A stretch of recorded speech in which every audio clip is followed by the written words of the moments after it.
விதமான ஆத்மாக்களை பத்தி பேசுறோம். ஒன்று ஜீவாத்மா, நாம் எல்லாருமே. இரண்டாவது பரமாத்மா அப்படின்னு சொல்லி சொல்றோம். பரமாத்மா யாரு? எந்த ஒரு ஆத்மா ஜீவனுக்குள்ள இருந்து அந்த ஜீவனை நடத்துறானோ அவருக்கு பேர் பரமாத்மா. ஜீவாத்மாவுக்குள்ளார பரமாத்மா இருக்கார். ஏன்னா ஜீவாத்மா நடக்கணும், இந்த உலகத்தில் நடந்துக்கணும் அப்படின்னா அதுக்கு பரமாத்மா உதவி இல்லாம ஜீவாத்மா செயல்பட முடியும். சோ பரமாத்மா ரொம்ப முக்கியம். ஜீவாத்மா பரமாத்மா சொல்லி சொல்றோம். இன்னொரு ஆத்மா யார் தெரியுமா? மகாத்மா அப்படின்னு சொல்றோம். இந்த மகாத்மா யாரு அப்படின்னா பரமாத்மாவை காட்டிலும் உயர்ந்தவர்கள் மகாத்மா. எப்படி? ஜீவாத்மாவே ரொம்ப சின்னது. அந்த சின்ன ஜீவாத்மாவுக்குள்ள ஒருத்தர் நுழையணும் அப்படின்னா அவர் எவ்வளவு பெரிய ஆளா இருக்கணும், எவ்வளவு கெட்டிக்காரா இருக்கணும். அதனாலதான் அவருக்கு பேர் பரமாத்மா.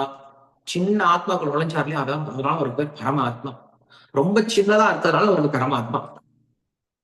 இந்த மகாத்மா யார் தெரியுமா?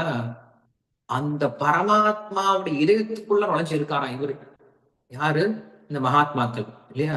அதனாலதான் இவங்க பரமாத்மாவை காட்டில் உயர்ந்தவர்கள் மகாத்மான்னு சொல்லி சொல்றாரு கிருஷ்ணர். அவங்கள